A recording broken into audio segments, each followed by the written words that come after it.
Hey guys, this is Guitarcheese here, bringing you another build order tutorial. This video is on a Zerg versus Protoss Ling drop opener. I'm sure you guys are probably aware of the build orders that are around, but this is my personal favorite and it's pretty well optimized, so hopefully you will be able to integrate it into your own play. Now this build obviously is best on a two-player map, such as Dusk Towers, Orbital Shipyard, what's another one? Uh, Prion Terraces. Occasionally Ruins of Ceres, if you can scout them first, it'll work out pretty well. But it's overall a pretty solid build for those maps. And one of my favorite parts about it is that it'll give you really good scouting information, and it also gives you the ability to throw your opponent off of their game. A lot of players go in with a set build in mind, and when they get thrown off, they can fall apart really easily. So it's nice to have that ability at your disposal. Now, I would describe this build as an intermediate to difficult execution-wise build. So this might not be very easy for lower level players, but the thing about it is the more you practice it, the better you will be, because you'll be really stressing your own APM abilities and multitasking. So the better you get at it, the better you can use these skills in other areas. And that's what I really like about it. Even myself, I don't execute it perfectly every time, just because it's hard to manage two different groups of units at the same time while macroing. But the more you practice it, the better you'll end up being, and the better you'll get leads and stuff. So we're going to be going over the build order this time, again, without an opponent, so we can go really in depth on it. But for the most part, it's just a really fun build. So right off the bat, we're going to be opening it with pretty standard Zerg play.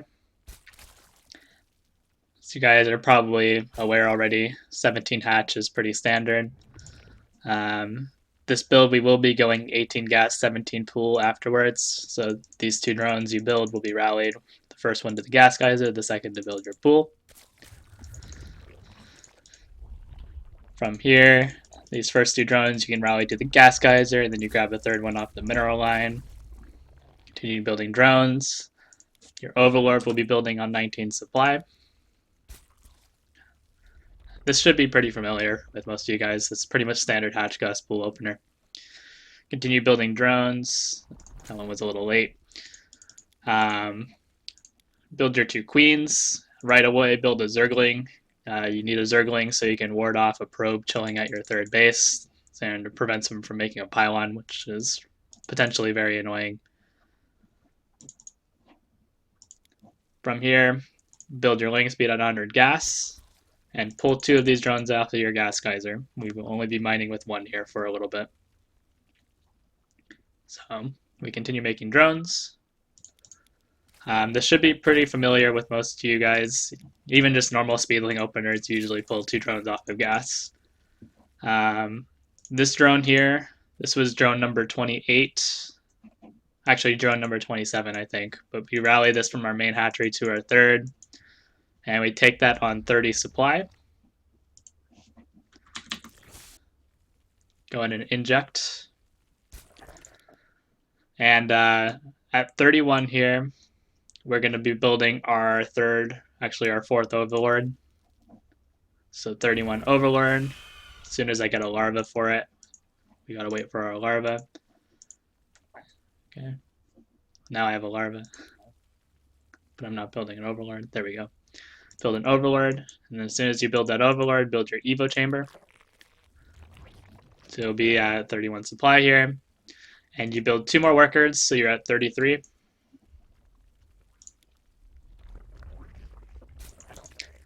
And you want 10 workers on this mineral line. So now that we are at this portion, let's talk numbers with Lings. Obviously, you want a pack of 8 Lings for this Overlord here.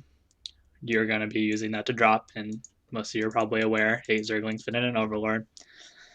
For the second pack of Lings, I like the number 16. 16 is strong enough to kill 2 or 3 ADAPTs without too much issue. It's pretty good for getting a full surround on pylons, and it can kill a Nexus pretty quickly. And you're also not committing too many Lings, and hurting your drone count later on. Because 16 Lings can accomplish pretty much the same that 24 Lings will make.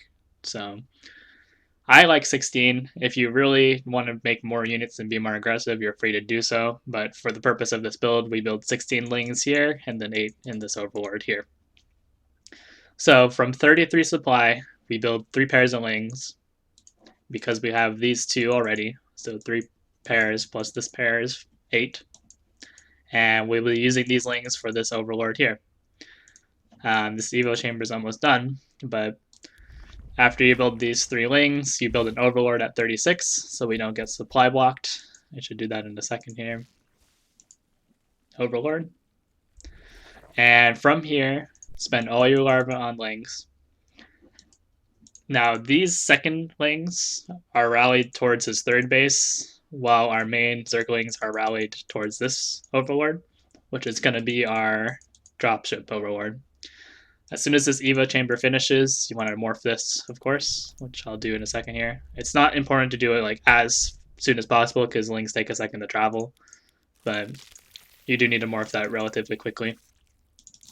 And another key thing to note is that you are at 0 larvae, but we need more Lings. We want to be up to 44 supply worth of Lings. So continue making Zerglings as soon as larvae pop out of your hatchery until you're at 44. And make sure you are hotkeys them appropriately. If you can manage 2 hotkeys, that's great.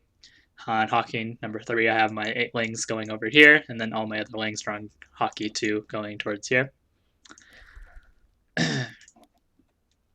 So from here, we're going up to 44. And at 44, we're going to make another Overlord here.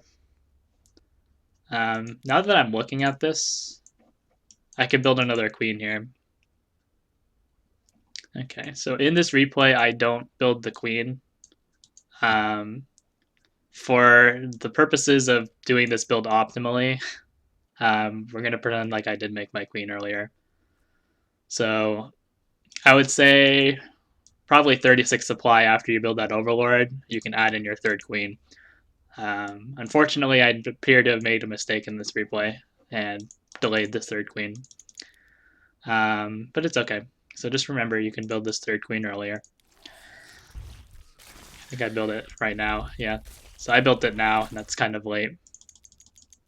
So anyway, we're going to go ahead and jump into a video from my own stream, and we're going to watch how you actually execute this Ling drop.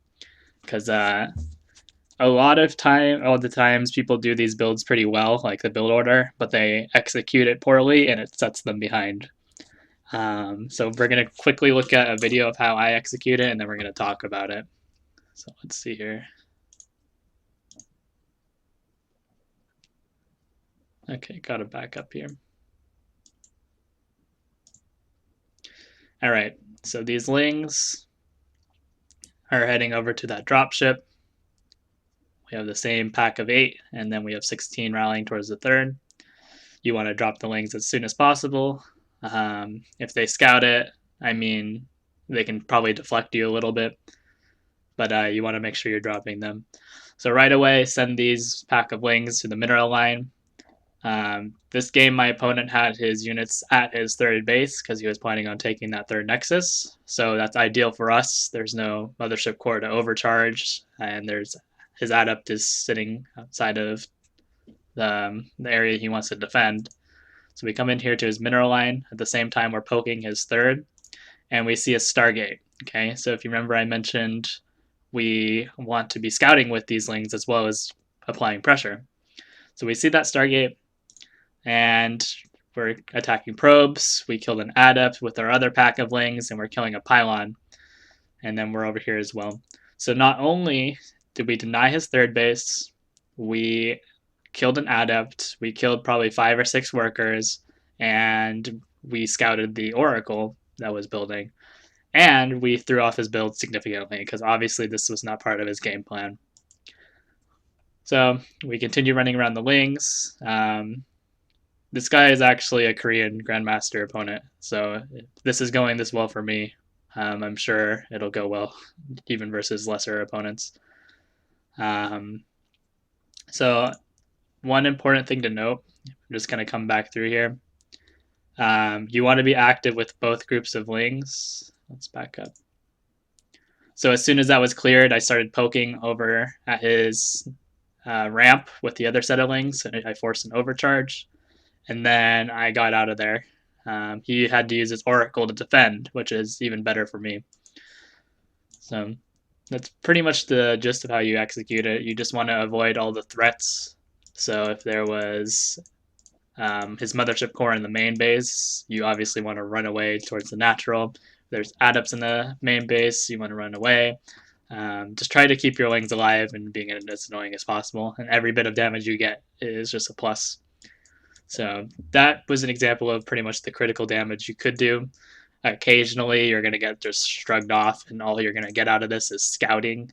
But any bit of information is useful. So moving on from there, we're going to go back into the build order itself.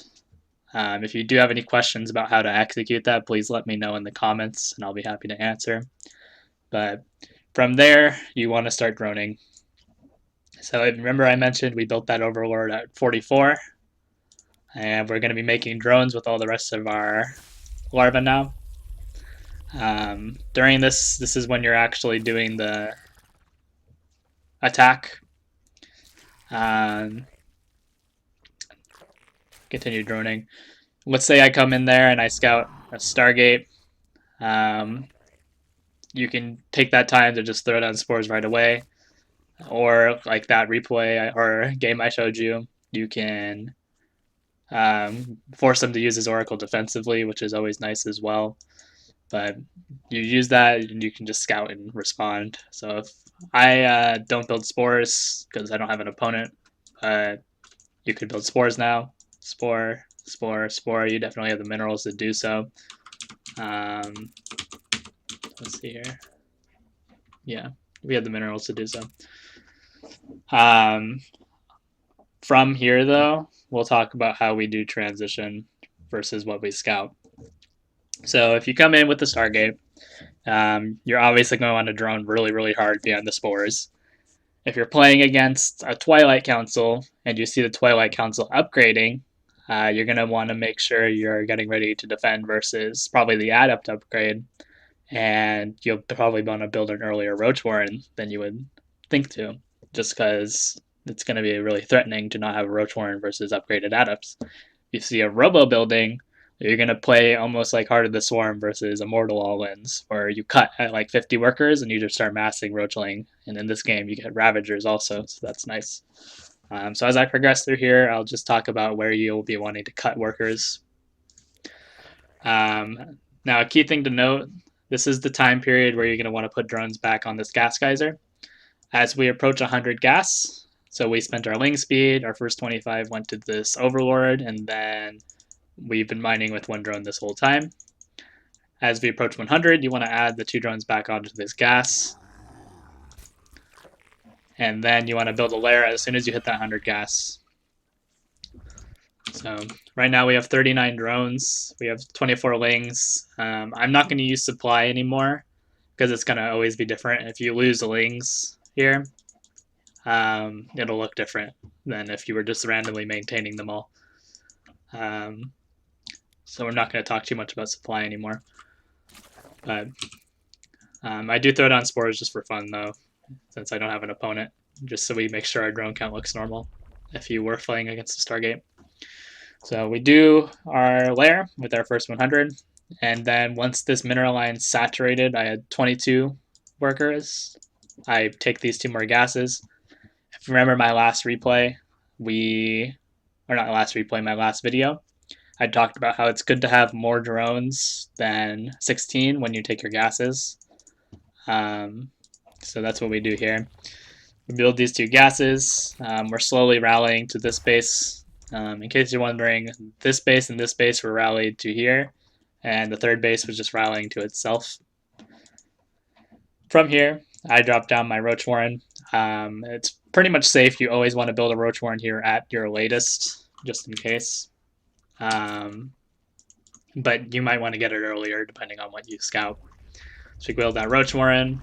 We're going to hit 22 workers here in a second. and then we start rallying to this base here. Okay. Now this is the point that you'll want to cut workers if you're playing against a robotics haul-in. If you are, you know, fighting against War Prism or Immortals or whatever, you're going to be at about 50 workers. Yeah, I have 8 workers building. You'll be at about 50 to 54. You'll have 3 on each of these gases, and then you'll have this base partially saturated. So you'll be massing Roachling Ravager, and you'll probably be able to defend pretty easily, just because you've scouted everything they're doing with this Ling drop. From here, assuming they aren't all-inning, we're going to continue on. But if they are, you just want to mass units from this point. So we're at, let's let these drones finish, and I'll tell you. It's at 72 supply, so we are at 54, 52. Yeah, like 52 to 54. Also, I'm not going to be talking about Overlords either, just because it varies, again, because if you lose Lings, you will be different supplies than what I'm showing right here. If you just remember the last video I put out, you want to be making your Overlord as soon as another Overlord's about to finish. It's like a train of Overlords building. And then once your Roach Warren finishes, you double that speed. So you build 2 Overlords, then you build 2 more Overlords, and you build 2 more Overlords, and eventually 3 more Overlords. But just because the supplies are going to always be different, I'm not going to talk about that. So I get +1 missile right here. This is the ideal time to get that once you hit your second 100 gas. If you are playing against an haul-in, like a 2-base Robo or a 2-base Adept, you obviously don't want that upgrade. You want to have more units. But if you're playing against a macro opponent, which is common with Stargate, you want to keep building drones, making that missile attack. So we're at 3 gases. Very shortly, we're going to be adding on 2 more gases here. Generally, when this layer finishes, you want to start adding more gases. So the layer finishes, I take 2 more gases right now. If you notice, I have 8 drones in production, so that's going to be at 24 or 20, 23, 24. So I can just drag them onto this gas really quickly. And you build your roach speed as soon as this layer finishes. And from here, you can pretty much do whatever you want. This is like your ideal situation with Zerg when you're playing macro. We also take this 6th gas right now as well. So roach speed, 6th gas. And you can choose your tech. So in a second here, we're going to fully saturate our gases. And you can choose to go Hydras if you want to play Roach Hydra Ravager. That's your kind of, you know, natural way of flowing just because we're getting missile attacks and roach speed. You can also just throw down a Spire and play Spire if you want to go Roachling into Mutaswap, if that's your playstyle. Or you can, you know, drop an Infestation Pit, move into Hive, Infestors, anything you really want. But I chose Hydrogen, it's my preferred playstyle, and I go ahead and head to take that 4th base. I'm going to let that go down. So let's look at our position here. 16, 16, we have 17, we have 1 more drone technically than we should. And then 3 on each gas. We are all set to start massing units and play from there. Some key things to note. Creep spread, I don't have because I'm going to be all-inning my opponent off of Roach Hydra. The thing is, with this particular playstyle, I'm not going to talk too much about, but if I ever have my opponent on my side of the base, I've pretty much already lost the game anyway. So I chose not to build extra queens. If you are playing a more defensive playstyle, you should be building extra queens to start creep spreading. A good time to do that would probably be, let's see here.